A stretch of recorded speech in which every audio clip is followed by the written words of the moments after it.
मुश्किलों में घिर सकती है बीएसपी सुप्रीमो मायावती। प्रवर्तन निदेशालय की छापेमारी में बीएसपी के खाते में मिले 104 करोड़ रुपए। ईडी ने दिल्ली के करोल बाग में यूनियन बैंक ऑफ इंडिया की ब्रांच में मारा था छापा। नोटबंदी के बाद जमा कराई गई थी रकम।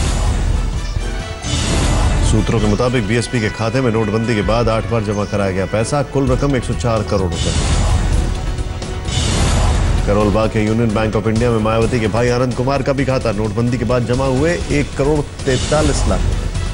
अब से थोड़ी देर बाद बीएसपी सुप्रीमो मायावती करेंगी मामले में प्रेस कॉन्फ्रेंस। खातों में जमा रकम पर दे सकती हैं सफाई। नोटबंदी के बीच कांग्रेस नेताओं के साथ राहुल गांधी ने की बैठक। कहा सूत्रों से खबर जांच हुई तो अंदर जाएंगे पीएम। कांग्रेस नेताओं की नोटबंदी के खिलाफ बैठक में मौजूद रहेंगी ममता बनर्जी। 50 दिनों की मियाद को लेकर अटैक की बनेगी रणनीति।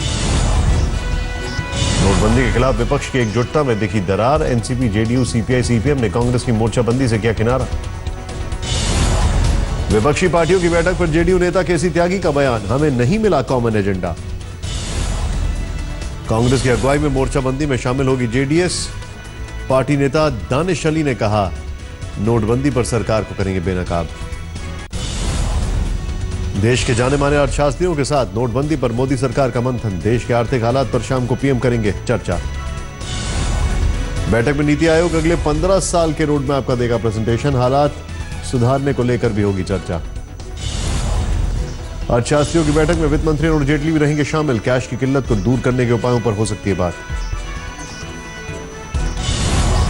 राजकोट के धोराजी में मुत्तूहूट फाइनेंस कंपनी की ब्रांच से 4 किलो 800 ग्राम सोने की लूट। कर्मचारियों को बंधक बनाकर बदमाशों ने लूटी ब्रांच। लूट की वारदात मौके पर लगे सीसीटीवी कैमरे में हुई कैद। हथियारों से लैस थे बदमाश। पुलिस तलाश में जुटी। पीएम मोदी ने नोटबंदी पर 50 दिनों के लिए जनता से मांगी थी मोहलत। लालू प्रसाद यादव ने कहा इसके बाद हालात नहीं सुधरने पर चौराहे पर जनता दे सकती है सजा।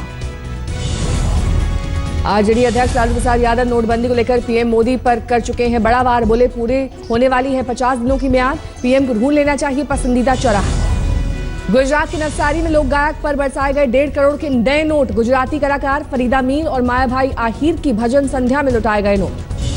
गुजरात के राजकोट में 26 लाख के जाली नोटों के साथ 2 आरोपी गिरफ्तार। पकड़ी गई करेंसी में 2000 और 500 के नोट। मुंबई के डांस बाज में ब्लैक मनी को वाइट करने के धंधे का आज तक ने फिर किया खुलासा। नोटबंदी के बाद डांसर्स पर लुटाए जा रहे हैं 1500 के पुराने नोट।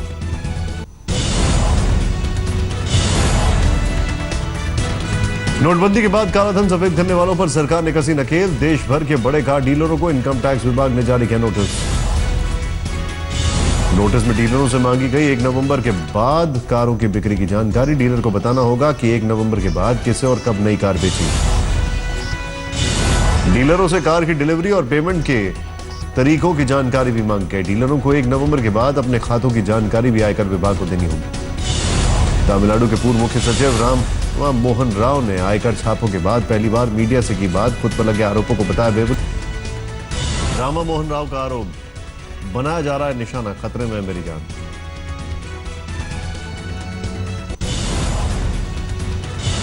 दिल्ली के आईजीआई एयरपोर्ट पर बड़ा हादसा टला। रनवे पर इंडिगो और स्पाइस जेट के विमान आए आमने सामने।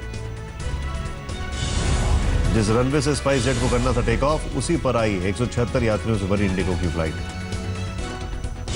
डीजीसीए ने दिए घटना के जांच के आदेश। एयर ट्रैफिक कंट्रोल रूम से भी पूछताछ। गोवा में डाबोलियम एयरपोर्ट पर बड़ा हादसा टला। 336 डिग्री घुमा जेट एयरवेज यात्रियों से भरा विमान।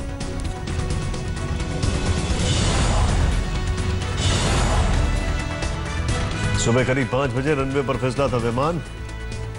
15 यात्रियों को आई मामूली चोटें। फ्लाइट में सवार सभी 161 लोग सुरक्षित। अलीगढ़ में नाबालिग दलित किशोरी की गला रेतकर हत्या। पुलिस मामले की जांच में जुटी। यूपी के संभल में घर के सामने से चोरों ने बाइक चुराई। सीसीटीवी पे कैद वारदात।